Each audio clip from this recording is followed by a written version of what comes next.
here. So the reason why I brought up the structural violence, the systemic violence in the form of systemic discrimination, institutional racism that black people face, is because it corresponds to the act of individual violence that we saw. These are ideas that are married to one another. You cannot separate them. Okay? Cannot separate an act of individual violence when it corresponds so perfectly to systemic violence that black people are subjected to throughout history and in contemporary society, all the way from highways to food deserts to the criminal justice system, to the lack of adequate funding for education in black neighborhoods, the way that we tax neighborhoods and fund public education, as a matter of fact, and after school initiatives, things that actually have a tendency to demonstrably lower crime, the never ending cycle of violent crime, and the social and material conditions that people are subjected to. These are all intertwined, okay? And there are plenty of people on the right, all the way from Tucker Carlson, okay, to straight up Groyper Nazis on the internet of 4chan, to your average Republican congressperson, that are basically reinforcing that structural violence in different ways, justifying it, normalizing it. Ben Shapiro is a great example of this as well, okay? Every conservative pundit is doing one version of this, some lighter version of the exact same thing that this shooter was advocating for. Tucker Carlson does it way more openly than anyone else. Okay?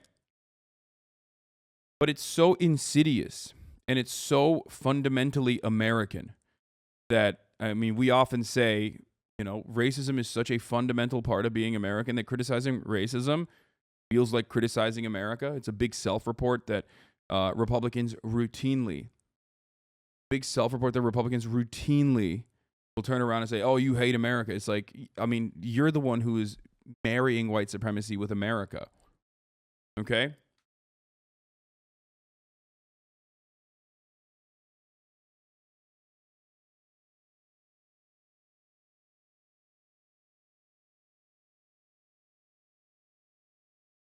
So there are going to be probably some more idiotic 4chan weirdos that are coming in here, I suspect, today. So we're going to be having to clap a bunch of people in the chat.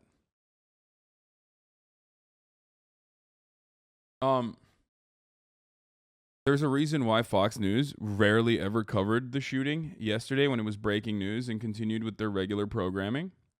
There's also a reason why when they do cover it, they often run cover for it and will turn around and basically say that it's like totally different than the things that they're advocating for.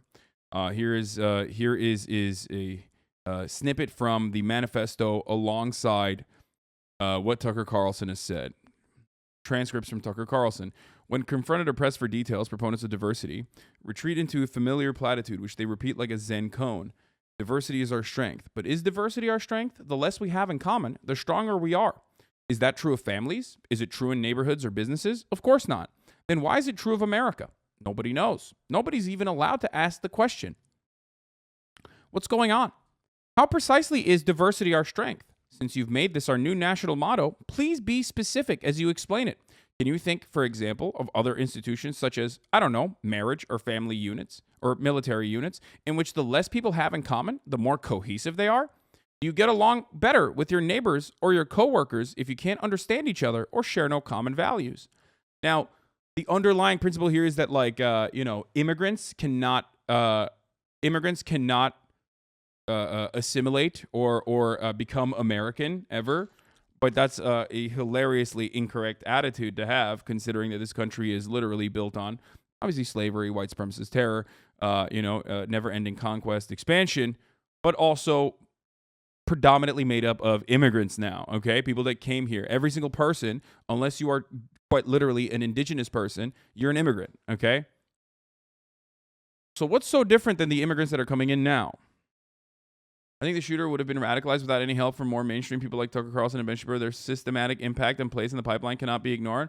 But he was drinking straight from the tap, so to speak. Exactly. 100%. I'm not stating that the shooter was like a big fan of fucking Tucker Carlson or Ben Shapiro, and that's why he did the shooting. I'm stating that these ideas are so normalized, and more importantly than even what Tucker Carlson is saying, this attitude, the attitude that Tucker Carlson is mentioning about the great replacement, that he's basically turned into like the political replacement, okay? That the Democrats, instead of Jews, which is what the Nazi believe, he will say the Democrats are replacing, and the rich and the corporations are replacing you, the legacy Americans. Instead of saying white Americans, he'll say legacy Americans. Again, another way to whitewash and sanitize white supremacist ideology. Okay, and they're doing it for political reasons, right? Not to degenerate Western superiority, right? But instead to win elections. They're doing this, and they act as though immigrants, like you can only believe this if you personally believe that immigrants themselves have no agency. Like they're fucking lifeless blobs, they're human husks, basically coming into the country in hordes as the Democratic Party is like, urging them to come through. Okay? That's ridiculous, obviously. Like, you are doing this to dehumanize them. You are doing this deliberately to make it seem as though they do not have any underlying goals that are nearly identical to yours. They're somehow different than you when they're not. Okay? And it is a completely psychotic argument, okay? Now, in Europe, or during fascist organizing in the early 30s, leading up to the Nazi Party's takeover, the argument revolved around cultural Bolshevism. In America, in contemporary society, our thinkers will not say cultural Bolshevism. They will not 100% carbon copy Nazi propaganda. They won't say it's the Jews that are responsible. They won't say cultural Bolshevism. They'll just say, again, it's the socialism, it's the communism, which Nazis also hated and said. And then they'll say it's cultural Marxism, right? And the unfortunate reality is that, the moment that these guys, this is another, I guess, example of how white supremacist America's foundations are. The moment someone doesn't Sig Heil in front of your face, you're like, oh, well, then he's not a Nazi. Like, he can't be a Nazi. And that's crazy. That's a crazy fucking thing. No, Nazis know that they are the villains of history, okay? They talk about it all the time. They literally tell one another not to openly admit that they're Nazis. Like, that's their whole point. It's like red pilling is that's their method, right? And that's insane. And they infiltrate the Republican Party because they have aligned ideologies, okay? It's the closest ideology you can get to it, especially the modern day Republican Party, right? So I don't know. I just I feel like I feel like it's so stupid to not recognize all this stuff. I thought we had gone past this. You know what I mean? But I guess we're still there. Yeah, they hide their power levels. So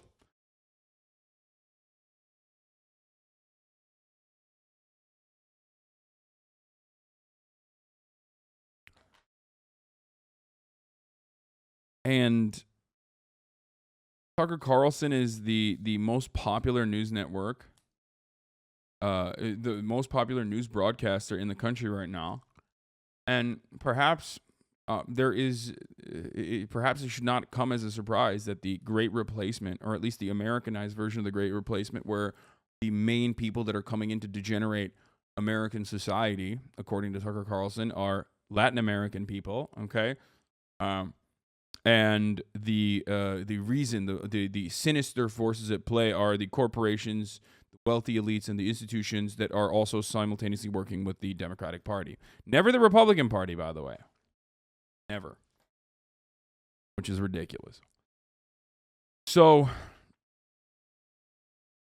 this is by the way, but what you say implies that you believe that complete multiculturalism is impossible and cultural assimilation of immigrants is needed. Do you think that host nations should try to forcibly assimilate if there's a risk of immigrants forming cultural enclaves? I think it doesn't matter what I believe, and it doesn't matter what you believe. Because what happens, no matter what Tucker Carlson says or no matter what you believe, what happens in real life is by the third generation, every single immigrant by the third generation has already become Americanized, okay? Complete cultural assimilation occurs by the third generation, no matter how hard you try to maintain your cultural values, okay, whatever the fuck they may be. There is no such thing as forced assimilation, okay? I mean, you could try to do that with, like, you know, residential schools and whatnot and engage in, like, cultural genocide, but you don't need to do any of that. By the second generation, it's functionally, there's functionally no difference, but by the third generation, completely Americanized, okay? No matter how hard you, like, believe in cultural enclaves or live in cultural enclaves, that's how this works.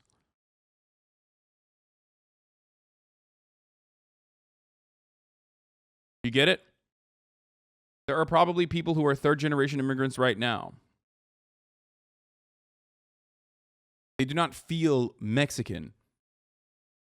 They do not feel Guatemalan. They feel American. And that's normal. That's a normal thing to feel. It's a totally normal thing to feel. Now, you can also cherish your cultural roots, right? You can cherish your cultural roots and hype it up and support that. And that's perfectly fine as well. But that's entirely separate than what Tucker Carlson is mentioning or what the chatter was trying to point out. Okay?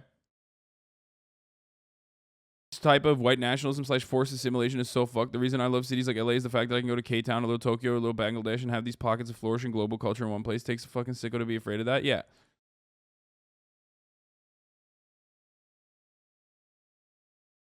Like, you can believe in the heritage. You can hype up the heritage of your you know, nation of origin, right? But ultimately, you're an American. Everything you know, your life is completely Americanized. The entire world is already pretty fucking Americanized. There's a reason why I, as a person who grew up in Turkey for the first 18 years of his life, am functionally no different than an American person, right? You would never be able to tell if I didn't tell you what my name was. If you didn't know my background, you probably would think I'm just some fucking, you know, a little bit of spicy aioli white boy.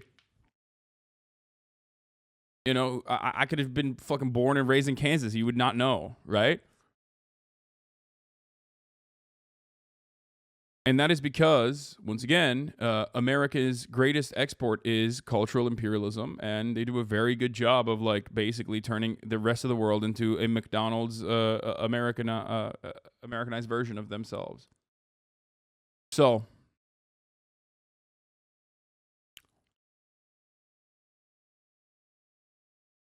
what I need to mention here is what is also dangerous about Tucker Carlson is that 1/3 of this country, according to the New York Times Daily, 1/3 of the country believes in the Great Replacement political motivation, the political Tucker Carlson version of the Great Replacement, that the Democratic Party is actively and deliberately, you know, bringing immigrants into this country to change the demographics so that they will go and vote for the Democratic Party. Now, this obviously is true in certain places, as far as, like, the immigrant communities and their first generation voting for the Democratic Party, but it's completely ridiculous in others, like Florida being an example, or the Venezuelan community being an example. A lot of Venezuelans, for the most part, even older Venezuelans, are Republican. A lot of older Cubans are Republican. There's an incredible number of Hispanic Texans that are also Republican, voting for the Republican Party. The GOP in Texas works actively to solidify that base. A lot of Cubans in Florida, as I've said. So this idea that, like, all immigrants, all Hispanic immigrants, Chicanos, Venezuelans, whatnot, they're all, like, fucking Vietnamese. There's a lot of reactionary immigration or first generation, second generation Vietnamese people that are Republican. Yeah, it's a good example. Now, it is, you can say that that's not true. You can believe that it's a monolith, okay? obviously, when you think about like younger generations that actually do end up voting, younger generations of the descendants of like Latin immigrants that came into the southern states, for example, Arizona, or a lot of immigrants that moved to Nevada, a lot of immigrants that moved to California have been able to, at the very least, a lot of them have been able to change the voter patterns of some of these states. Now, why is that a bad thing? Should immigrants not get to have a say? Should their children not get to have a say in the elections? Should they not be, should you not actually actively try to get their vote instead of, I don't know, tailoring your entire party strategy around like actively purging them and then complaining that like they're not voting for you? Why are you crying foul? Why are you crying to the fucking refs all the goddamn time? These people are not coming in because the Democrats are like opening up the floodgates. If anything, Reagan in that situation opened up the floodgates. Amnesty, right? They're coming in on their own volition, and they're human beings. You could actually win over their votes, Republican Party. The Texas GOP does that regularly with their boosted ass, we're so Catholic, Democrats are godless fucking rhetoric.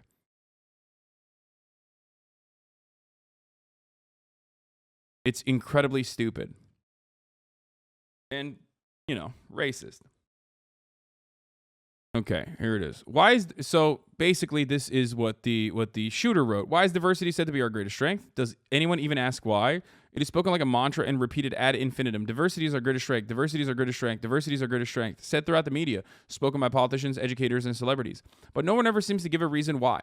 Well, I'll give you one reason. Okay, this is a pretty simple one. Bland ass fucking food, okay? Your disgusting, spiceless ass, boiled chicken ass food would be fucking nothing without immigration, okay? That's one reason. Okay, variety is good. We live in a fucking global planet. Isolationism is impossible.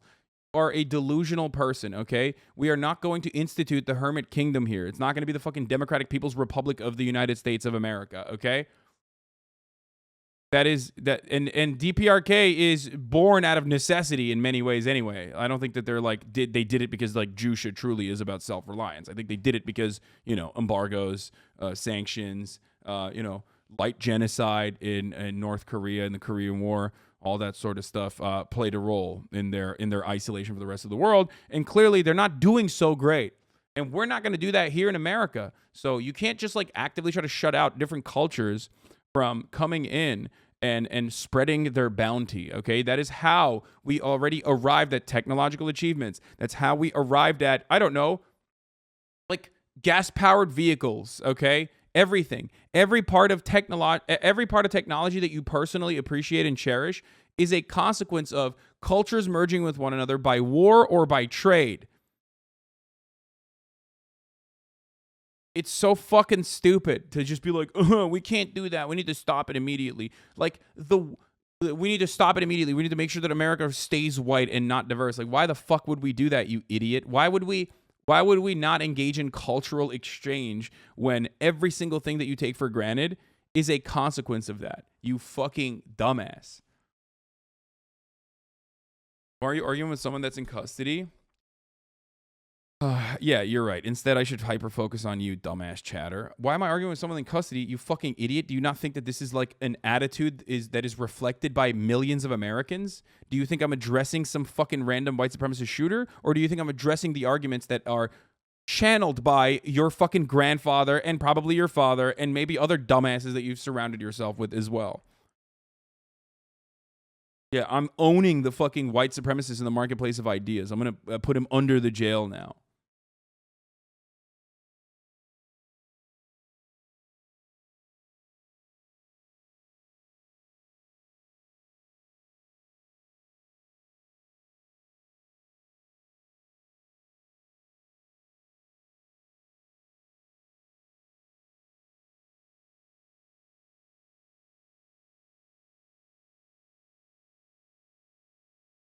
Yeah, the problem, famously, the white supremacy problem, whether it be the systemic consequences of white supremacy or whether it be individual acts of white supremacist terror and violence, went away famously when this guy got arrested. It's over now. Racism is over.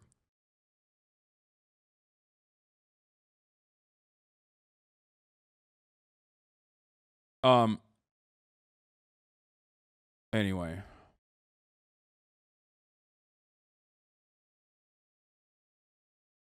As a white cis male, how can I outwardly show support and solidarity for the groups who are discriminated against? These groups seem to sneer and stay away from me. What?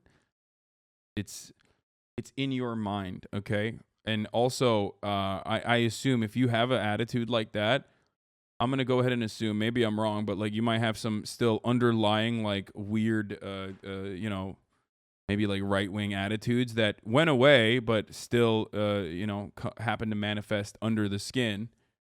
All you need to do is just be normal, okay? Just be a normal person.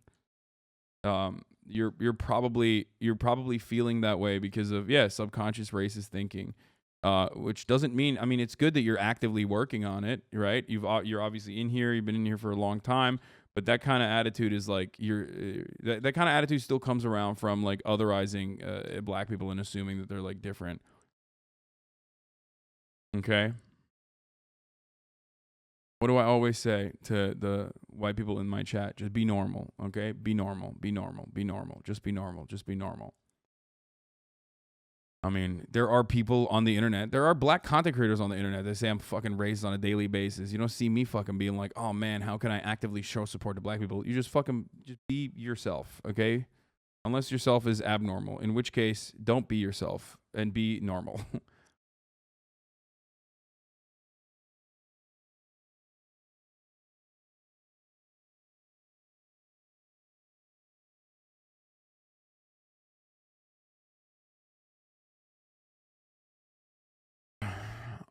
How can I get an invite to the cookout? Vibes, shut the fuck up and be you law. And if they don't like you, who cares? Oh. Best ally is a quiet ally. Okay, that's conflicting. Okay, the best ally is not a quiet ally. That's not true either. You can also donate to my Cash App for free lessons on how to interact with POCs. Hit my DMs. Shut up, nice bathroom.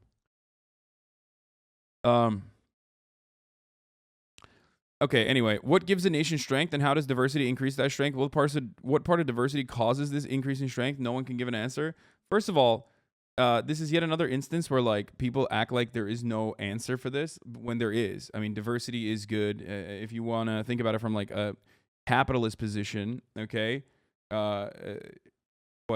C-level executives, like the more diverse a C-level executive group is, the higher the profit margins are for companies. Like there's like studies conducted on this shit too, so it doesn't even matter from that point. Like, and these guys love capitalism usually. So the only reason why they act like they don't love capitalism is so that they can the only thing that they don't like about capitalism is that capitalism cares only about green, right? They care about money, so obviously they don't give a shit about like you know, who's gonna make the money. And obviously a great way to ensure that you have a never-ending pool of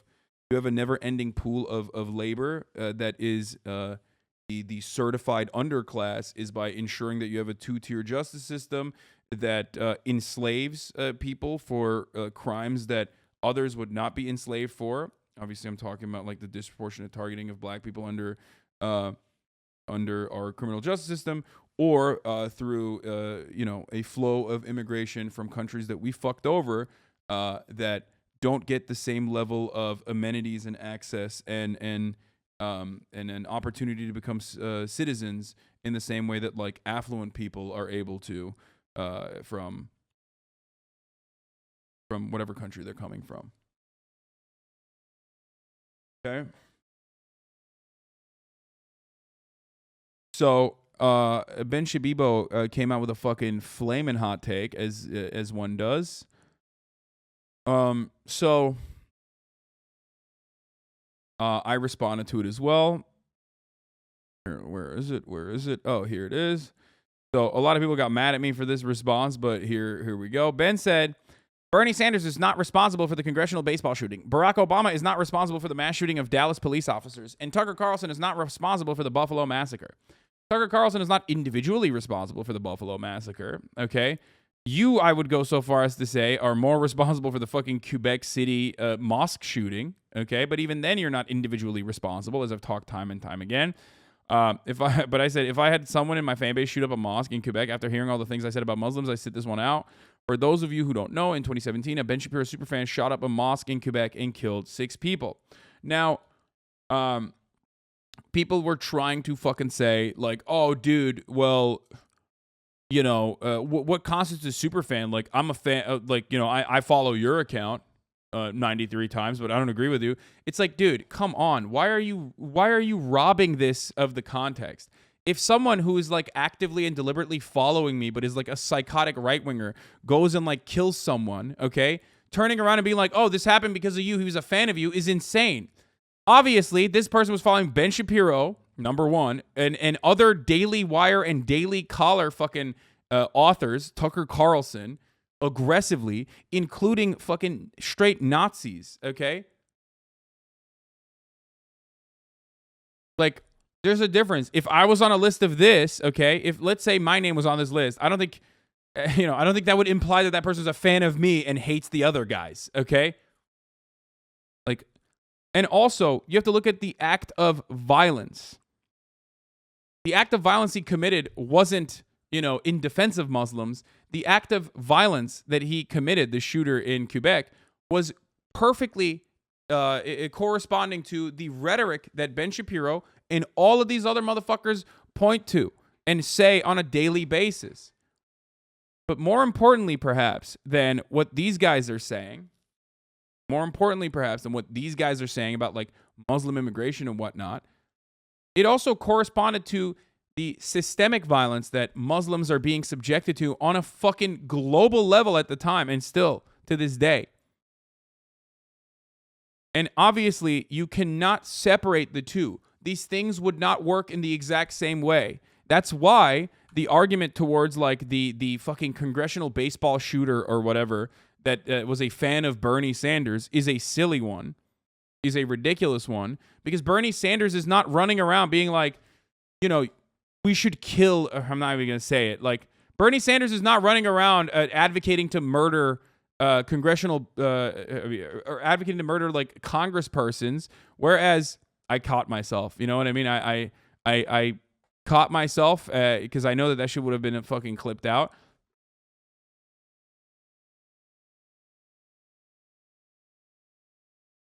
And Barack Obama has never advocated. Barack Obama barely was a fucking fan of Black Lives Matter, dog. Like, that's even insane.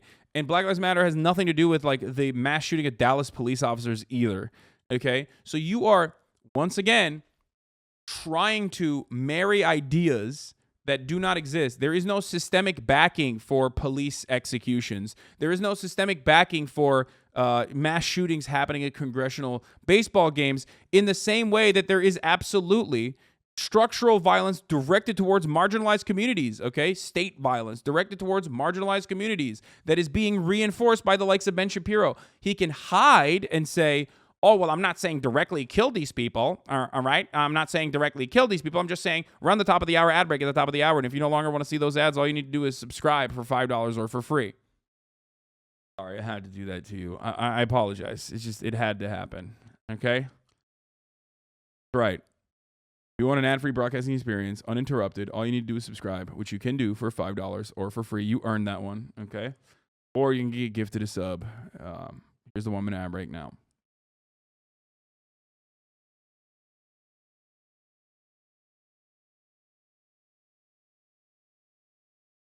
Wish me luck. Tomorrow's my final family therapy session with my narcissistic racist mother. Therapist is POC. Okay, good luck.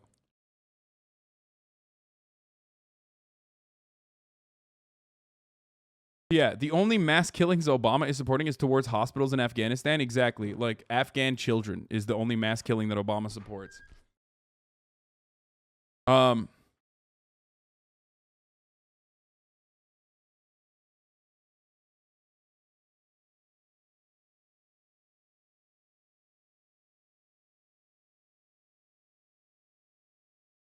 Thoughts on this tweet? If once a year a black kid wrote a manifesto that sounded like popular left-wing ideology and used those theories to justify his mass murder in white neighborhoods, absolute all hell would break loose. The reverse is happening to collective white shrugs. And not only that, but also there is no like underlying systemic fucking support for this kind of action, okay? Like, we live in a country who, in its history, recent history, has straight up bombed entire neighborhoods where black people were living in, like the move bombing in 1985 in Pennsylvania.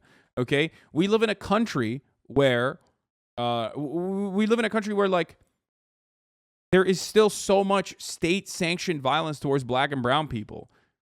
That's the reason why Ben Shapiro and others can personally fucking hide behind structural violence and make it seem like they're not urging for individual acts of violence. They're simply stating that the current way that things are going is good and we need more of that. And then some people are like, yeah, you're right, actually. You know, these black people do present an existential threat to us. So I will go and fucking do this thing. I will take matters into my own hands, you know? I mean, here, let's take a look. Let's take a look at Tucker Carlson talking about the Nationals' great replacement theory, which he has talked about so many fucking times about immigrants coming into the country and being sent into the country. This is just a direct white supremacist, white nationalist fucking line, by the way.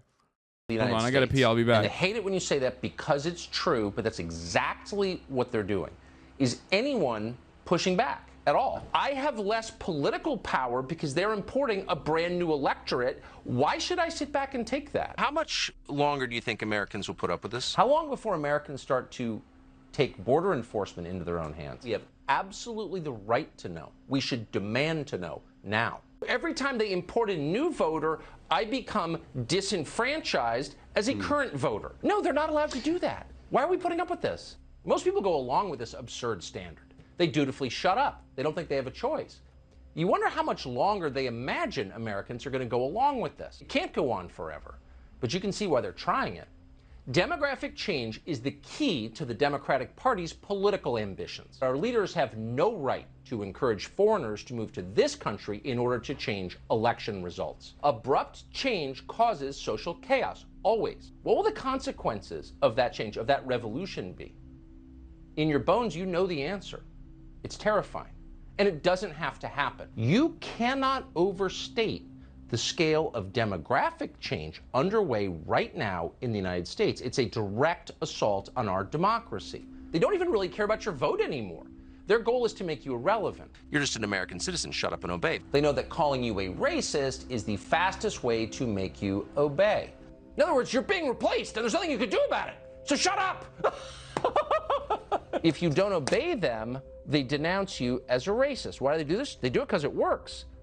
But here's the thing. It can only work it works so if well. you play along with it. And we don't plan to. Now, the reason why I'm talking about Tucker Carlson in this circumstance, because people are so like brain broken, is not because like this shooter was like a big fan of Tucker Carlson or whatever, okay? Understand that Tucker Carlson is normalizing the exact same attitude of the shooter to the largest audience of news watchers every fucking night. Okay? Every night. Every fucking night. So just remember that.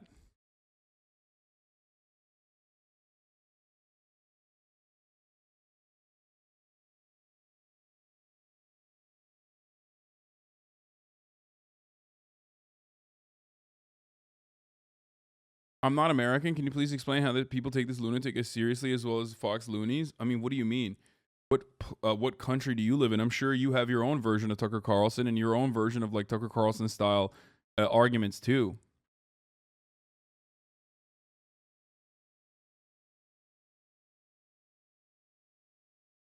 You can edit this video into the boys clip and it will fit perfectly. Anyone with any more questions can watch the Amon Animations video. Have you talked about Turkey saying no to Sweden and Finland? Yes, I haven't, but I will. It would be cool to watch Tucker's live stream on what? Tucker live on stream and talk about his insane takes. Anyway, look, but they are far from the majority. Luckily, dude, they are not, dude. 1/3 of the country in a country that's never examined its white supremacist roots and never actually offered restitution for its white supremacist acts of violence, that's not fucking that's a terrifying prospect. That is an absolute terrifying fucking prospect for marginalized people in this country. Are you crazy? One third of the 1/3 of this nation is straight up in agreement with that rhetoric. You don't need to be the majority when the pre-established attitudes are already reflected in daily acts of structural violence. Okay. Megaphonics, I'm not gonna look at your dad's brain broken take. Come on.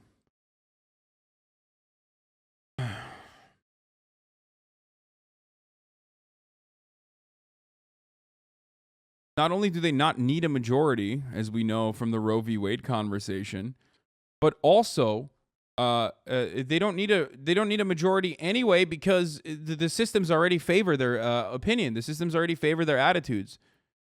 You take it for granted. That's what white privilege kind of is, you know. In some ways, is the taking of granted.